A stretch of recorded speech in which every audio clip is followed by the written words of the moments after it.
நண்பர்களுக்கு வணக்கம். இன்னைக்கு சக்கரை நோய்க்கு முக்கியமான காரணம் என்னவா இருக்கும் அப்படின்னு பார்த்தோம்னா, உணவு ஒரு பிரதான காரணமா இருக்குது. இன்னைக்கு உணவு மாறிடுச்சு. பல விதங்கள்ல கலப்படம் மிகுந்திருக்குது. தரமற்ற உணவு மிகுந்திருக்குது. இது ஒரு காரணமா இருக்கு. அதுல ஒரு சிறு பகுதி தான் இந்த அரிசி. நம்ம முழுக்க தீட்டப்பட்ட ஹைபிரிட் அரிசியை மட்டுமே இப்போ சாப்பிட்ற நிலைக்கு நகர்ந்திருக்கோம்.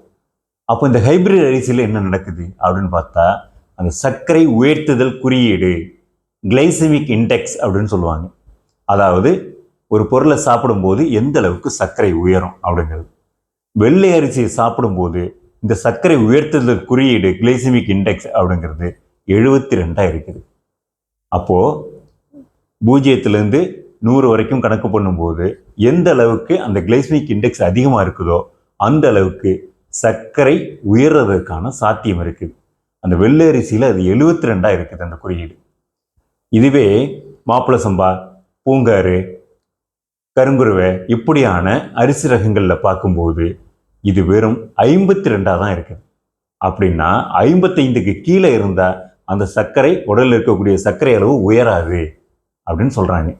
அப்போ 55க்கு கீழே இது 52 தான் இருக்குது, இல்லை 55க்குள்ளே இருக்குது. அப்படிங்கும்போது சர்க்கரை உயரத்துக்கான சாத்தியம் இங்கே இல்லை. அப்போ சீக்கிரம் மீண்டு வர்றதுக்கான ஒரு வாய்ப்பு இருக்குது. இன்னமும் கருப்பு கவுனி அரிசியெல்லாம் பார்த்தோம்னா அதில் சர்க்கரை உயர்த்துதல் குறியீடு வெறும் 42 தான் இருக்குது. அப்படிங்கும்போது இந்த மாதிரியான பாரம்பரிய அரிசி ரகங்களை உணவுல சேர்த்துக்கும் போது இந்த சர்க்கரை உயர்த்துதல் குறியீடு குறைவா இருக்கிறதுனால கொஞ்ச காலத்துல அவர் அந்த சர்க்கரை நோய் பாதிப்புலேருந்து மீண்டு வெளியில வர்றதுக்கான அந்த சாத்தியம் இருக்குது. வெள்ளை அரிசியை தொடர்ந்து சாப்பிட்டுக்கிட்டே இருந்தாக்க இப்போ யார் சர்க்கரை நோய் இல்லாமல் இருக்காங்களோ அவங்களுக்கும் அது ஏற்படுறதுக்கான சாத்தியம் இருக்குது. தீட்டப்பட்ட அந்த கலப்பின பயிர் ரகத்திலேருந்து எடுக்கக்கூடிய அந்த வெள்ளை அரிசிங்கிறது கேடு தரக்கூடியது. அதுவே பாரம்பரிய அரிசி ரகங்கள் முழுமையாக தீட்டப்படாத அந்த பாரம்பரிய அரிசி ரகங்களில் சர்க்கரை உயர்த்துதல் குறியீடு குறைவாக இருக்குது.